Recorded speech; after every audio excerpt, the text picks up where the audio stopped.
This is an NBC Connecticut Kids Connection special presentation. Heart of a Champion, brought to you by ACES. Hi everyone, welcome to a special episode of NBC Connecticut's Kids Connection, Heart of a Champion. I'm Keisha Grant. And I'm Mike Heideck. The Tokyo Olympics are underway and athletes around the world have begun competing for their chance to represent their country and win an Olympic medal. Today you're going to learn all about the history of the Summer Games. We're going to introduce you to some new sports coming to the Olympics, and we'll share what it takes to become an Olympic athlete. It is going to be a great half hour, so sit back and enjoy. This is Kids Connection, Heart of a Champion. The Summer Olympics. This ultimate sporting event happens once every 4 years and brings together athletes, coaches, and fans from around the world. The Summer Olympics began a very, very long time ago, in 776 BC, in a small town in Greece called Olympia. During the first games, there was only one sporting event, the 200-meter dash. But over time, other events like boxing, chariot and mule racing, and even foot racing in full armor were introduced. The early Olympics were competitive, but they weren't just about sports. They also included competitions in music, singing, and poetry. In 391 AD, the Olympics were banned by a Roman emperor. More than 1,000 years went by before the Olympics returned. The modern Olympics were reintroduced in 1896 in Athens, Greece. The Olympics have changed dramatically since then. In the 1896 Athens Games, only 14 countries participated in 43 events, with 241 athletes competing. Compare that to the last Summer Olympics in 2016, which were held in Rio de Janeiro, Brazil. During that event, 11,000 athletes competed for a chance to win gold. Each sport in the Olympics is played differently, but they're all competing for the same prize, medals. The third place winner receives a bronze medal. Second place gets a silver medal. And the first place winner, the athlete who wins an entire event, receives the gold medal, the ultimate prize. Athletes aren't just competing for medals. They're representing their country and their culture. This is on full display during the opening ceremony. This event kickstarts the entire Olympic Games. Every 4 years, the Summer Olympics changes location. But with each new Olympics comes a new opening ceremony, a spectacle filled with music, dancing, technology, and of course, the athletes. During the Parade of Nations, every country takes their turn walking into the Olympic Stadium.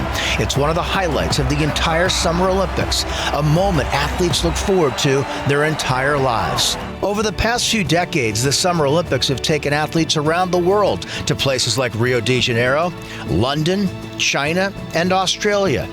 This year, the Olympics are being held in Tokyo, Japan. This isn't the first time the Summer Olympics have been held in Japan, but the country has completely transformed Tokyo, its capital, in preparation for this year's events. The Tokyo Olympics started with the opening ceremony and will end with the closing ceremony Sunday, August 8th. A brand new national stadium will host track and field events like sprinting, throwing, and even football, which you may know as soccer. The Tokyo Aquatic Center is another place where athletes will compete. Here you'll be able to see swimming, diving, and even water polo. If you're interested in gymnastics, that sport will happen at another location called the Araki Gymnastics Center. Here we'll watch Simone Biles and Team USA compete for gold in a number of exciting events like vault, beam, and floor. All around Tokyo, athletes will compete, and with nearly 50 events included in the Tokyo Olympics, there is no shortage of things to see and experience. You and your family and friends can watch every second of the Olympics right here on NBC Connecticut, or download the NBC Connecticut app for Olympic highlights. Coming up on Kids Connection, Heart of a Champion. Get ready to catch some air. We're checking out some exciting new sports coming to the Olympics. Plus, meet some incredible kids, proving that being different won't get in the way of their dreams. You're watching NBC Connecticut's award-winning children's show, Kids Connection. Welcome back to Heart of a Champion. When you tune into the Olympics, you think gymnastics, swimming, track and field. But this year, there's going to be some new sports you might not expect. Can you guess what one of them is? For the first time ever, rock climbing is in the Olympics, but it's not as easy as you may think. Just take it from our friend Frankie, who's training kids just like you to climb to new heights. It's cool to see them have the opportunity to like really dream big about being professional athletes in this sport. Athletes from around the world will have to prove they're the best at 3 different types of rock climbing if they hope to win a medal. First, there's bouldering. Bouldering is a discipline of climbing where the walls are shorter and you're not attached to a rope. Bouldering is more like solving a complex puzzle than climbing super high.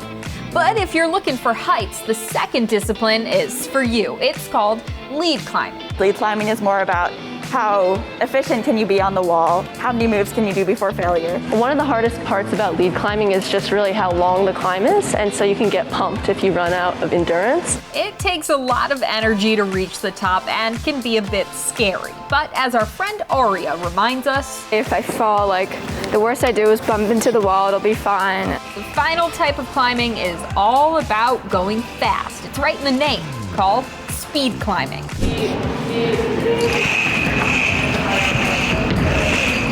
The same thing we're going to be doing here is exactly what they're going to be doing at the Olympics. As I found out, going fast isn't something you can learn overnight. Am I close? No. One sport, 3 types of climbing, rock climbing, makes its Olympic debut on August 3rd. From ropes and rocks to breakers and beats, this next sport combines arts and athletics. And right here in Connecticut, there's a group of dancers turning up the volume on another new Olympic sport. It takes a lot of inspirations from everywhere because it's a dance, but it's also it's a dance like none other. Break dancers combine 4 different types of moves during battles, dance-off style competitions to see who's the better breaker. But where did this sport actually come from?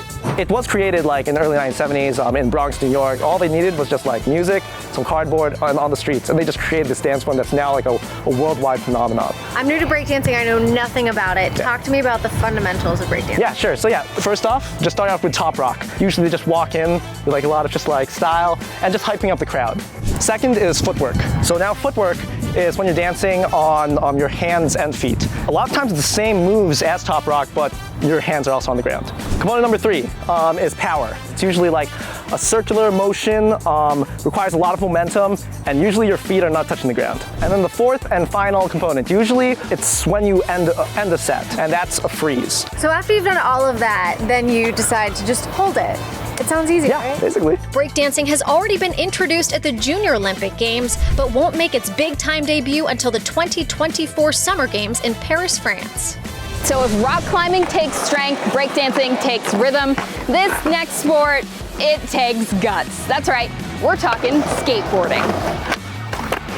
Invented in California during the 1940s, skateboarding continues to grow in popularity. But if you ask any skater, The culture and the people within it definitely drew me in more.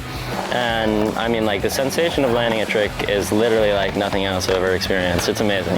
skateboarding is intense and requires balance, coordination, confidence, and of course, practice. It's a long process, but it's one that's definitely worth all of the work that you have to put in. There are 2 types of Olympic skateboarding. Street skating is designed like a city. Skateboarders grind down rails and hit smaller jumps and ledges in combination with other tricks.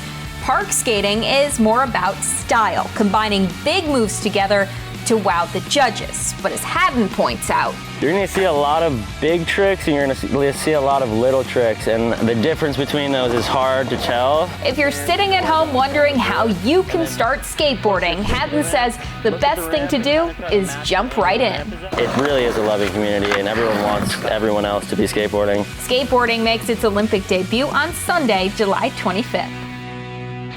The Olympics have always had one goal: to bring people together around sports. Shortly after the Tokyo Olympics concludes, another global sporting event starts: the Tokyo Paralympics. Athletes with disabilities compete in a number of different modified events, and believe it or not, there are more events in the Paralympics than in the Olympics. You don't have to look far to find the future of the Paralympic Games, because right here in Connecticut, there are some incredible kids already working on their skills and chasing their dreams. I've been doing this since I was about 4, so about 16 years now. Kids like Helen and Delmas practice sprinting using specialized chairs called racers. 2 main things you really need to know about the racer are the wheels for pushing, obviously, and then the steering. Other kids like Christian are working to perfect their throwing. So 1 foot forward. Foot forward. And then lean back. And then throw. And then there's Jacob, who's always willing to show off his speed. When I went to my track meet like a few months ago, I got 3 first places. Each of these athletes embrace the things that make them different, and that, Coach Carlos says, is what makes practice so special. I see that progression, you know, they're brand new, not knowing what to expect or what to do. And then as little as like a year later, I see them on the track or on the field, and they've excelled so much. And if you think that's special, just wait until you see Paralympians breaking records and competing in ways you never thought possible. I think one of the biggest names in track, female athletes, Tatiana McFadden. I mean, I watch her now, and as a former track athlete, I'm in awe when I watch her. You can watch the Tokyo Paralympics starting August 24th on Peacock, NBCOlympics.com, or the NBC Sports app. Coming up, how to train like an Olympian. Caitlin talks to a former Olympic gymnast to find out what it takes to make it to the Summer Games. Plus, what's it like being at the Olympics? We ask some very special friends when Kids Connection Heart of a Champion returns. You're watching NBC Connecticut's award-winning children's show, Kids Connection. Welcome back to Heart of a Champion. You've seen some of the new sports coming to the Summer Games, but what does it actually take to be an Olympic athlete? Well, we asked our friend Marissa, who happens to be a former Olympian. Hi, my name is Marissa King, and I was a gymnast for Great Britain at the 2008 Beijing Summer Olympic Games. I'm now an acrobat for Cirque du Soleil in the show Allegria, where I am a tumbler and a flyer. So when I was a gymnast back in the day for Great Britain and I was at the national team training camps, we would train for 4 days or 5 days based on the training camp leading up to certain competitions, up to the Olympics. It was, a training camp every month. So we would go from Monday to Thursday or Monday to Friday, and we would train 3 hours in the morning from 9 to 12:30. Then we'd have a 3-hour break, and then we would train from 3:30 to about 6. So our morning trainings would look like, warm-up conditioning, stretching, and then we do 3 pieces of apparatus. So we definitely do beam and bars always, and then we do either vault in the morning or floor in the morning, and then we switch that up in the afternoon. But then we do beam and bars again, either vault and floor in the evening session. So it was very extensive. I was training at least, 35, 40-hour weeks. And then in that break time that I would have between training sessions would be when we would have lunch, or we would take a nap, just basically rest and recuperate, getting ready for our evening session. No matter the sport, it can take months and even years to reach the Olympics. And all of that work takes a lot of energy. And a lot of that energy comes from the food you eat. Isn't that right, Taylor?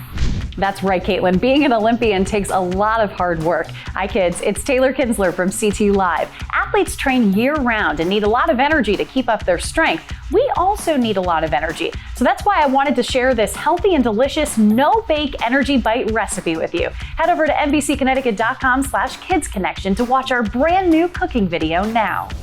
The Olympics is all about athletes competing in the sports they love. But behind the scenes, there's more happening than you could ever imagine.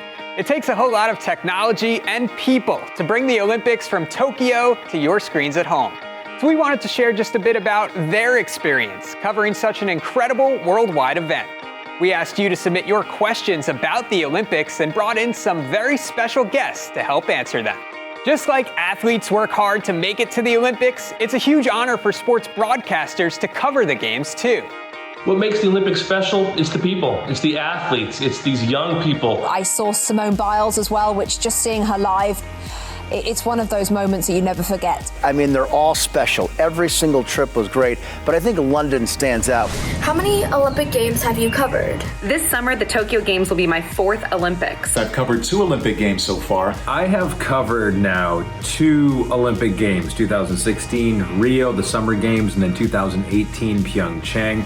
What new Olympic sports are you looking forward to watching this year? What new sports am I looking forward to? Well, baseball's back, and I'm a big baseball fan. The new Olympic sport that I can't wait to see, that's an easy one for me, surfing.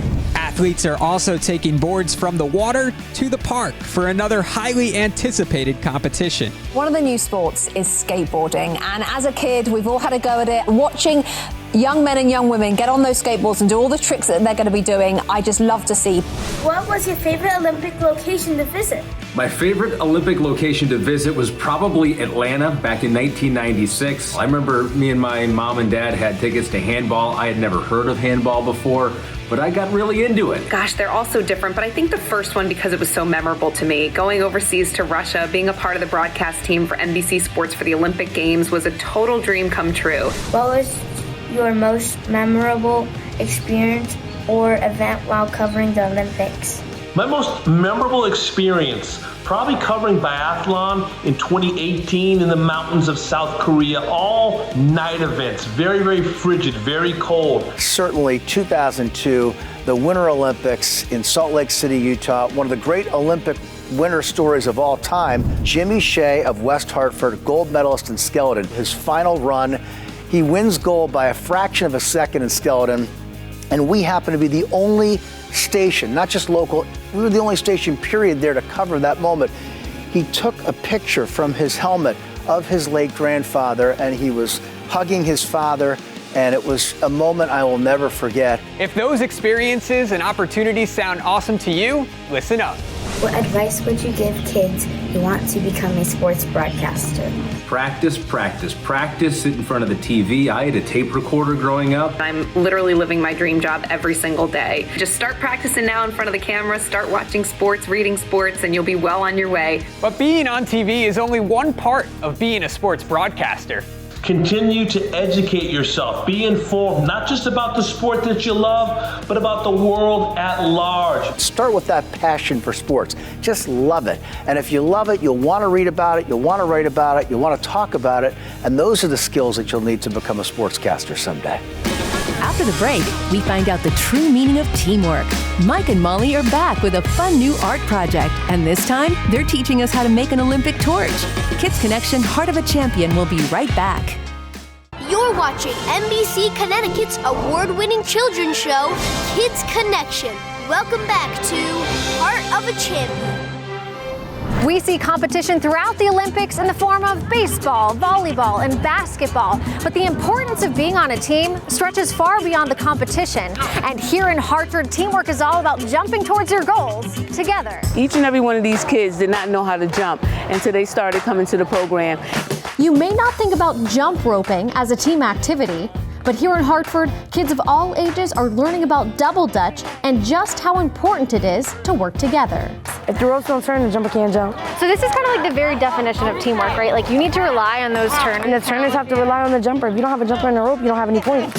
And this team let me jump right in.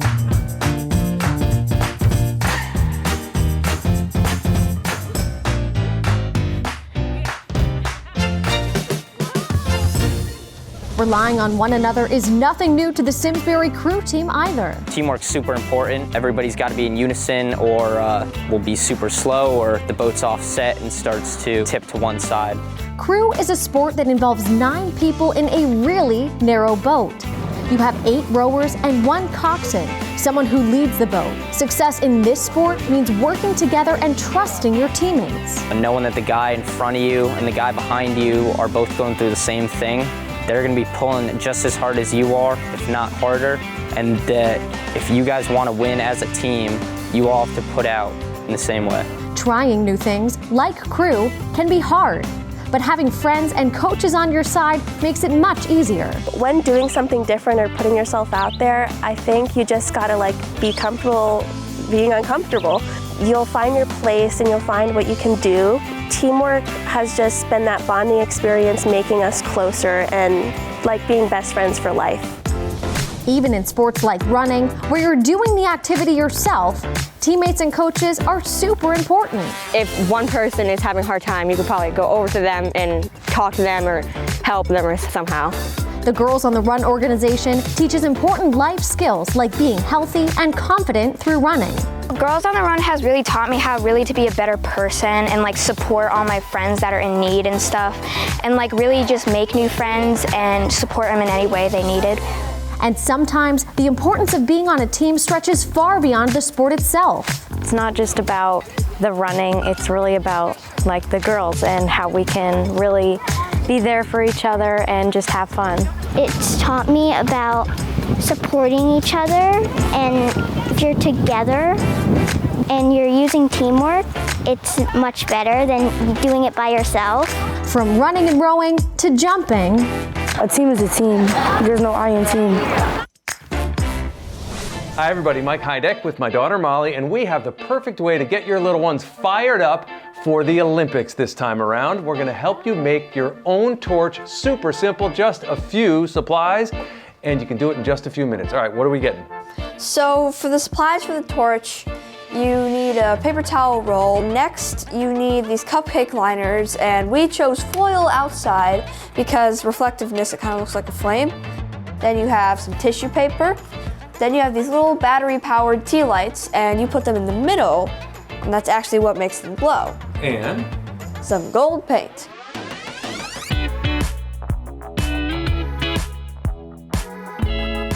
Okay, and as soon as the handle is dry, the paint is dry on the roll that you did, the next step is to try building the top of the torch, right? So you need to take one of these cupcake liners and get a hot glue gun. So remember, if you're young, please have adults with you. I got Dad. Right. We're gonna put some glue on the bottom of the cupcake liner, but we're also gonna kind of put it on these like rigid sides. First color, let's go yellow. Okay. What do we do with these? Do we roll them or is it a... Actually, I'm going to tear it. Okay. I'm gonna tear it in half because we don't actually need that much. Okay. So then, I'm just gonna kind of crinkle it so it's got like one point. Another thing, hot glue dries really fast, so you might want to work faster. Okay. And I'm just gonna add a little more glue because we're running low. So you have your painted torch, you have your cupcake liner with your flames in it. You have 2 more steps to go and you're almost done. And again, the glue dries very quickly, so working quickly is a good idea. We're gonna put the hot glue on the bottom like this. Again, remember, you need an adult. Attach. Oh, it worked. Look at that. Success. And the final step, grab one of your tea lights, turn it on. When it gets dim out, you'll be able to see the tea light right through the tissue paper. And your Olympic torch is done that easy. Da-na-na. Are you an aspiring Olympic athlete? Show us your best moves. Send a photo or video of you playing the sport that you love. Know a really neat trick? We want to see it. Just learn something new? We want to see that too. Email your photos or videos to share it at NBCConnecticut.com. Then head over to the Kids Connection page on our website. You just might see yourself. Watching the Olympics is unlike anything else. Athletes train for years just for a chance to compete and represent their country. Hopefully you learned something new and are excited for the competitions. The Tokyo Games are just getting started.